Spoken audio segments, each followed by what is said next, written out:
Hey folks, thanks for stopping by. This is a 1 month review of our Traeger Ironwood 650. I've done several cooks in the last month, from briskets to hamburgers to chicken to hot dogs, just a number of different cooks. And overall, I've been pleasantly surprised with the performance of the grill. It does exactly what it's supposed to do. I'm enjoying it. Had a couple of issues a while back, maybe I guess about 2 weeks ago, maybe is when I started noticing them. The connectivity to the internet was lost, and I was having a hard time getting it connected. I tried and tried and tried and could not get it to reconnect. It kept telling me that my Wi-Fi signal was weak. I had it on a patio pretty close to where I'm sitting right now, and it's not too terribly far from where my router is at, just inside the back door over here. But strange thing is my wife could sit out here with her iPad and stream movies, so I didn't really think it was the router. I called technical support, and I don't know if it's due to all the craziness that's going on in the world right now or what, but they were extremely busy, and my wait time was like 2 hours. So I left a call back, and they did call me back in about 2 hours. They returned my call. Guy was very courteous, very patient with the old man and trying to get it reconnected. He told me that one of the issues that they had with the chips inside of the controller were real weak, and you had to be almost sitting on top of your router to get it to connect. I tried several attempts with him helping me to get it connected, and he said, well, can you bring your router outside? And I said, no. But we finally did. I said, I don't want to take my grill in the house because I've been using it. It's not clean enough to be carrying in the back door. But at any rate, we got it close enough over to the back window. I think we probably were 10 feet away from the router, and we got it reconnected. And it hadn't lost its connectivity since. So it's done really well there, which, that's no big deal. The other issue that I had was the meat probe. It kept telling me bad probe, and it wouldn't work. So I mentioned that to him, and he told me he'd send me out a replacement probe. It shipped on June the 4th via UPS Innovations, and I still don't have it. So I don't know what the holdup is there. Maybe it's just takes a while. I'm not sure, but at any rate, that's the only two issues that I've had. And like I say, they're not deal breakers. I mean, those are just minor issues that could be easily resolved. The grill, it holds its temperature. It fluctuates just like any other grill or any other smoker. It'll fluctuate 20, 30 degrees either way, which is cool. It always goes back to where it's supposed to be. What else? Let's see. I think that overall, like I said, I done a brisket. I done a brisket a couple of weeks ago, and it made an excellent smoke ring. I used a super smoke feature on the smoker, and it made an excellent smoke ring. So I was really pleased with that. Cooked some hot dogs last night, and it done a good job on those. I would recommend, one other thing, I would recommend that you use the Traeger tray liners. The grill came with some of those, and of course, I've already used all those up. And I've got a piece of aluminum foil in there now. I've got some more tray liners ordered. And they may come with the probe, I don't know, but at any rate, we're waiting on those to ship and come in. I'll start using those again. But you know, the maintenance, you need to keep the ashes cleaned out of it. That's typical probably with any pellet grill. They're not going to clean themselves, and I just take my shop vac. And of course, after the ashes have totally cooled and there's no kind of fire at all inside, I'll vacuum out the fire pot and around the outside of this chamber, and kind of wipe it down in there real good with that. And always be sure that you keep your grease drain clean so it doesn't clog up and cause you an issue there. Overall, I'm happy. I'm pleased. We got a pork roast going right now. Put it on at about 7:30 this morning, and we will see how it turns out. And we'll be back talk about that a little later. So for now, I'll talk to you in a bit. We're going to go cook the pork roast. Okay, we've got our pork roast here. We've got took some of this Texas pecan rub from John Henry. I put about a quarter of a cup or so in a glass of apple juice. We're going to inject our pork roast with this, and then we'll put some rub on top of this. Let it sit for a bit, and then we'll place it on the smoker.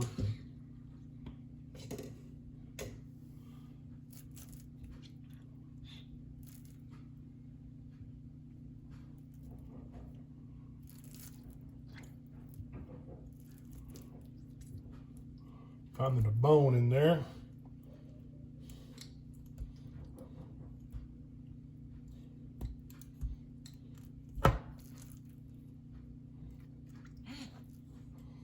Well, got a lot spurting out here, but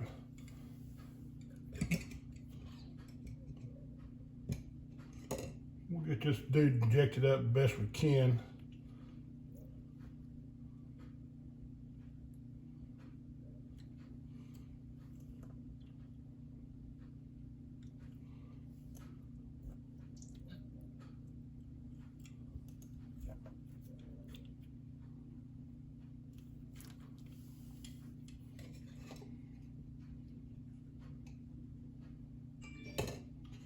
Probably won't use all of this injection.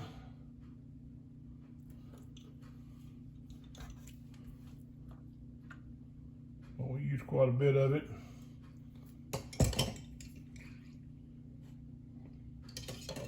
You know, some folks say, how long does it take you to cook a brisket or a pork roast?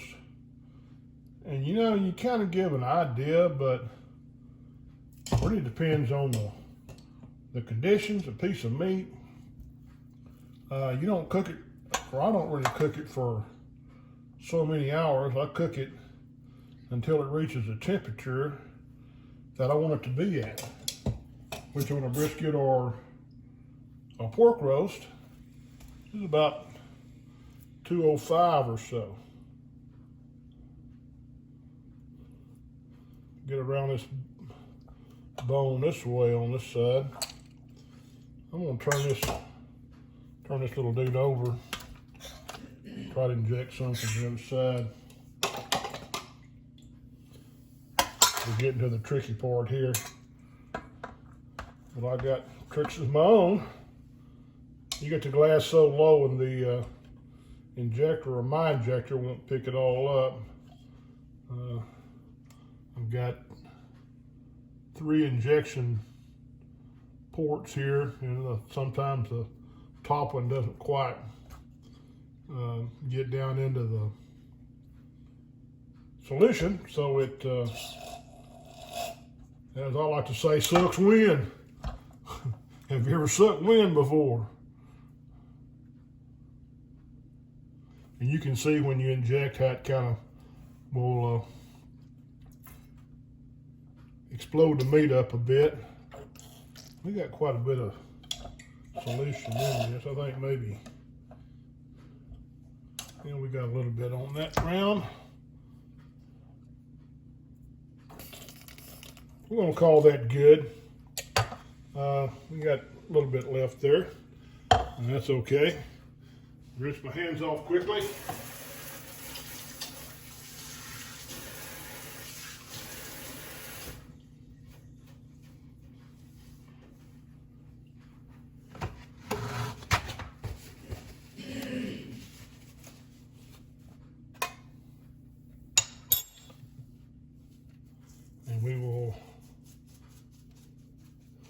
See, I think I'm going to use the other side of this. There's a little bit more going on here. Get a good even coat out here.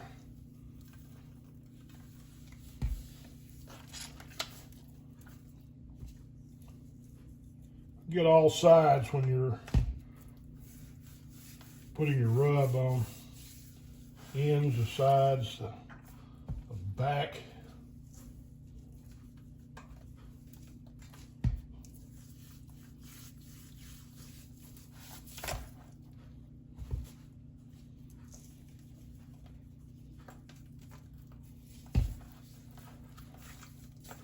You make a mess,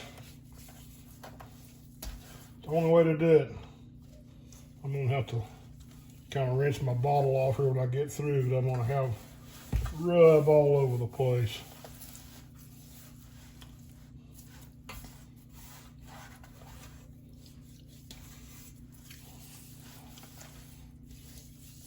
We're gonna let that sit and rest for a bit.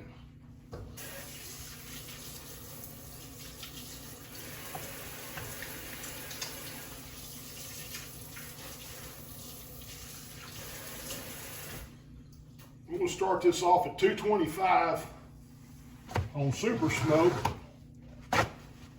We'll allow that to go for 3 or 4 hours maybe, and then we will turn the heat up and continue cooking on from there.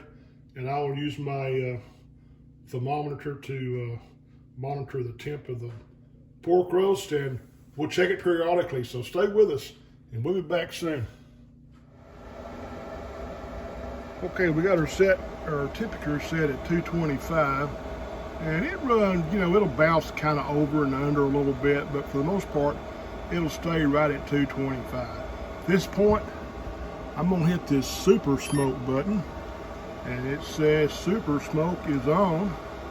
So now, I'm not sure exactly how that super smoke works. I think I need to do some research, I guess. I think it kind of turns the fan back a little bit, so it allows the smoke to kind of linger in the smoke chamber, the cook chamber, a little bit longer.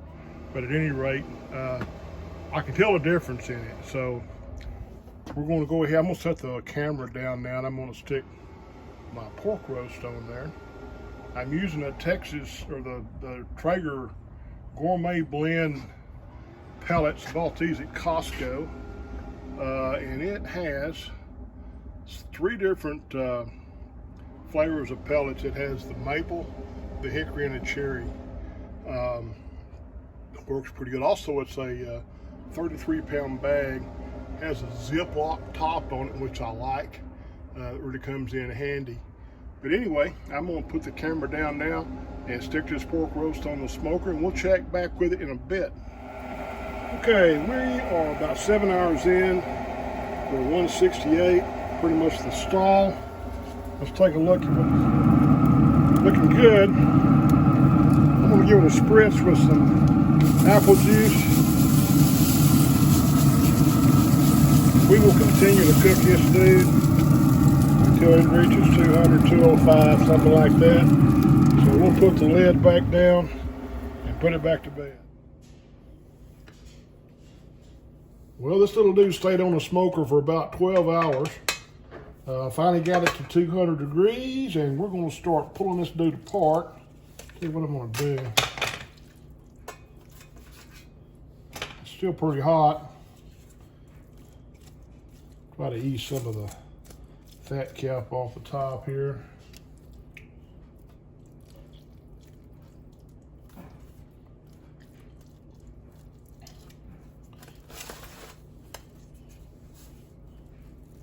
See if we can kind of pull this apart at the muscles. I don't know if we can or not. Yep, I don't think I have enough room in this pan.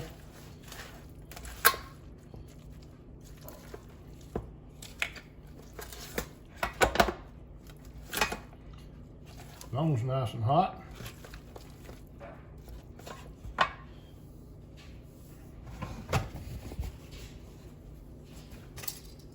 I'll let it rest for about 45 minutes, but as you can see, it's still smoking hot, but I'm hungry. I'm ready to eat.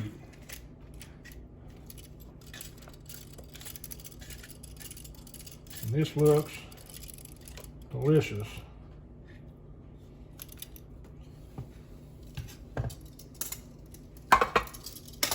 I'm gonna shred this dude up, and I'll be back in just a second and show you what we've got. Got it shredded up. Let's give it a taste and see how it turned out.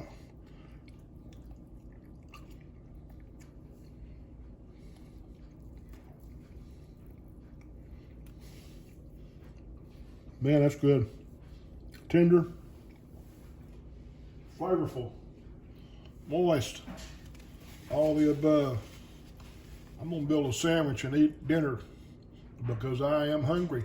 So hey, thanks for stopping by Just Cooking with the Guys. I appreciate you watching our videos. If you haven't subscribed yet, if you'd please do so, I would appreciate it. And hit that notification bell, and each time we do a new video, you'll get notified. So for now, I'm going to pull a pork sandwich, and I will see you later.